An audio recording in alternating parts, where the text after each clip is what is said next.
Hello dear students, आज की class में हम बात करने जा रहे हैं रिकॉर्ड्स की, यानी कि अभिलेखों की। तो आज की क्लास में हम ये जानेंगे कि रिकॉर्ड्स कहते किसे हैं। इसके अलावा हम बात करेंगे एसेंशियल्स ऑफ गुड रिकॉर्ड्स की। साथ ही साथ में हम ये भी जानेंगे कि सिग्निफिकेंस ऑफ रिकॉर्ड्स क्या होता है। इसके अलावा हम ये भी बात करेंगे कि कर्मचारी अभिलेखों में कौन कौन से अभिलेख इंक्लूडेड रहते हैं, यानी हम पर्सनल रिकॉर्ड्स के बारे में भी जानेंगे। तो आइए शुरू करते हैं। और सबसे पहले हम ये जानते हैं कि रिकॉर्ड्स कहते किसे हैं। Records is meant the preservation of information in the files and documents, यानी रिकॉर्ड से आशय फाइल्स व प्रलेखों में सूचनाओं को सुरक्षित रखने से होता है। या ऐसे भी कहा जा सकता है कि रिकॉर्ड व लिखित सामग्री है जो तैयार सूचनाएं उपलब्ध कराती है और भविष्य के लिए प्रमाण सुरक्षित रखती है। A record is a piece of writing which provides ready information and which preserves evidence for future reference। यानी रिकॉर्ड का तात्पर्य यह हुआ कि इस प्रकार से सूचनाओं को सहेज कर रखना कि चाहे जाने पर उनको पाया जा सके और भविष्य में प्रमाण के रूप में भी उनका उपयोग किया जा सके। अब बात करते हैं कि रिकॉर्ड्स को किस तरीके से मेंटेन किया जाए, या what are the essentials of good records.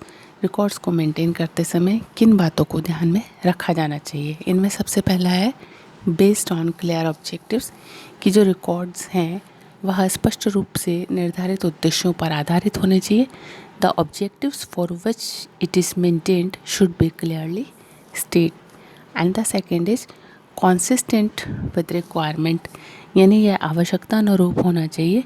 It should B consistent with the requirement for which it is maintained and should be easily available. Third one is should kept safely, कि records को सुरक्षित रूप से रखा जाना चाहिए। It's upkeep and maintenance should not be costly.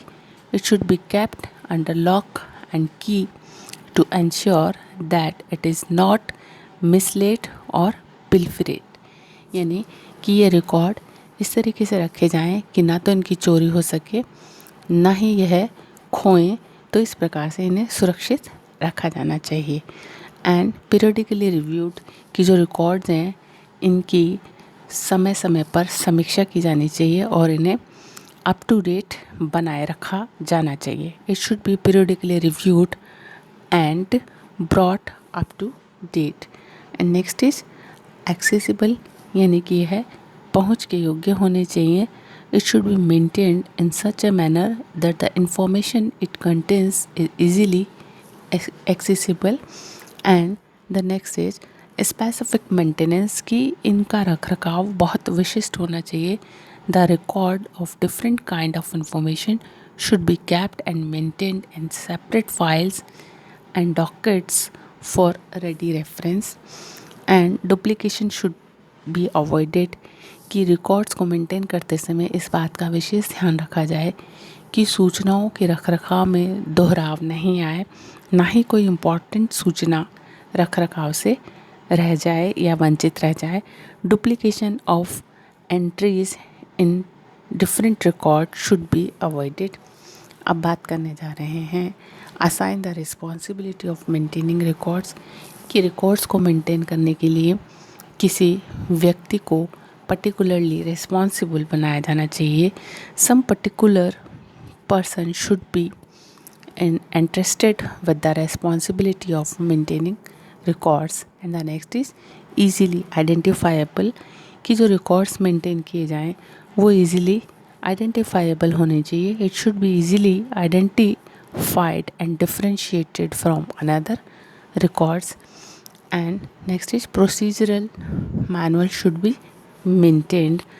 a procedural manual should be maintained detailing the procedure to be followed for maintaining and dealing with records। तो ये थे एसेंशियल्स, जिससे कि हम ये जान सकते हैं कि गुड रिकॉर्ड कैसे मेंटेन किया जा सकता है। इसके बाद में हम बात करने जा रहे हैं सिग्निफिकेंस ऑफ रिकॉर्ड्स, कि रिकॉर्ड्स को क्यों मेंटेन किया जाता है, इसका क्या महत्व है। इसमें सबसे पहला है टू सप्लाई द इंफॉर्मेशन, कि किसी भी एजेंसी, चाहे वह गवर्नमेंट एजेंसी हो या अन्य कोई हो, अगर वह कुछ सूचनाएं चाहती हैं तो वह तभी उपलब्ध कराई जा सकती है जबकि उनका रिकॉर्ड मेंटेन किया गया हो. So it can be said to supply the information required by government agency on the rate of accident on a large scale, absenteeism और turnover. यानी किसी भी विषय पर अगर सरकार कोई सूचना चाहती है तो वह तभी उपलब्ध करवाई जा सकती है जबकि उनका रिकॉर्ड मेंटेन किया गया हो. And to conduct the research, कि शोध करने के लिए सूचनाओं को सुरक्षित किया जाना ज़रूरी होता है. To conduct research in the field of industrial relations, records को मेंटेन किया जाना चाहिए. So it is important to maintain record, जिससे कि रिसर्च किया जा सके.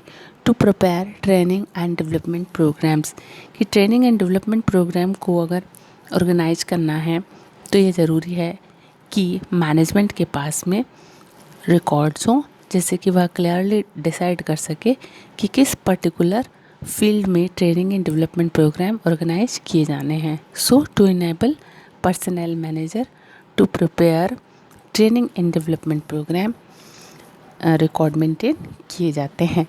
And to review and revise pay scales, कि पे स्केल्स को रिव्यू करने के लिए और रिवाइज करने के लिए भी रिकॉर्ड्स रिक्वायर्ड होते हैं.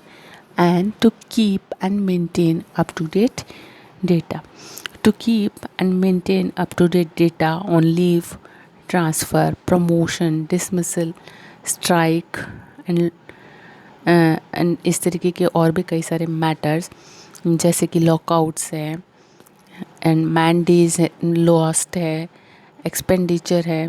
तो इन सारे विषयों के ऊपर जानकारी प्राप्त करने के लिए रिकॉर्ड्स को मेंटेन किया जाना ज़रूरी होता है.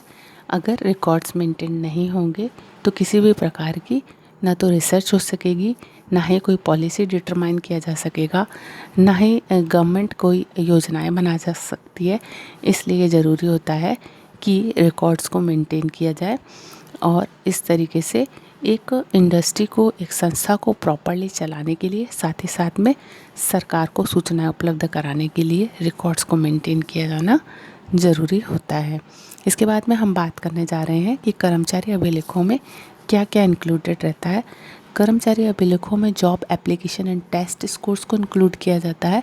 इसी के साथ साथ जॉब डिस्क्रिप्शन को भी इंक्लूड किया जाता है. Job description is a written account of all duties and responsibilities involved in a particular job और पोजीशन.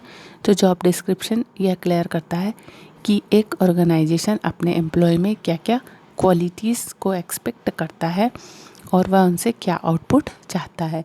इंटरव्यू रिजल्ट्स, इनको भी पर्सनल रिकॉर्ड्स में रखा जाता है. एंड एम्प्लॉयमेंट हिस्ट्री, कि एम्प्लॉय जो है आज इस संस्था में है तो इससे पहले वह कहाँ कहाँ पे रहा है और उसका क्या रिकॉर्ड रहा है, जिससे कि उसको आसानी से इवेल्यूट किया जा सके, असेस किया जा सके. And the next is medical reports को भी जो है पर्सनल रिकॉर्ड्स में रखा जाता है. अटेंडेंस रिकॉर्ड्स भी पर्सनल रिकॉर्ड्स का ही एक पार्ट होता है. इसी के साथ साथ पे रोल को भी इसमें इंक्लूड किया जाता है. पे रोल एक कंपनी के कर्मचारियों को भुगतान करने की प्रक्रिया होती है, जिससे काम किए गए घंटों की ट्रैकिंग, कर्मचारी के वेतन की गणना और सीधे इनके खाते में चेक के माध्यम से भुगतान करना आदि इसमें सम्मिलित रहता है. तो इस तरीके से ये कहा जा सकता है कि जो कर्मचारी अभिलेख होते हैं इनमें ये सारी बातें इंक्लूडेड रहती हैं. तो इस तरीके से आज की क्लास में हमने ये जाना कि जो पर्सनल रिकॉर्ड्स हैं वह किस किस तरीके से मेंटेन किए जाते हैं और उनमें क्या क्या इंक्लूडेड रहता है.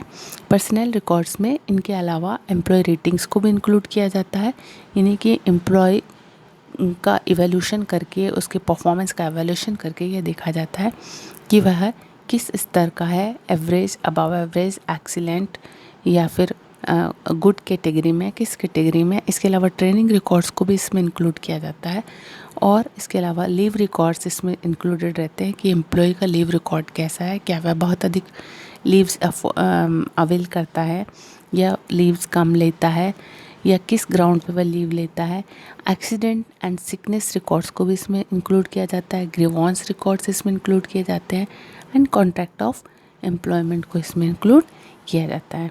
तो इस तरीके से आज की क्लास में हमने जाना कि रिकॉर्ड किसे कहते हैं और रिकॉर्ड को किस तरीके से मेंटेन किया जाना चाहिए और रिकॉर्ड्स को मेंटेन क्यों किया जाए, यानी सिग्निफिकेंस ऑफ रिकॉर्ड्स। और इसी के साथ साथ हमने ये भी जाना कि बेसिकली पर्सनल रिकॉर्ड्स में कौन कौन से रिकॉर्ड्स इंक्लूडेड रहते हैं।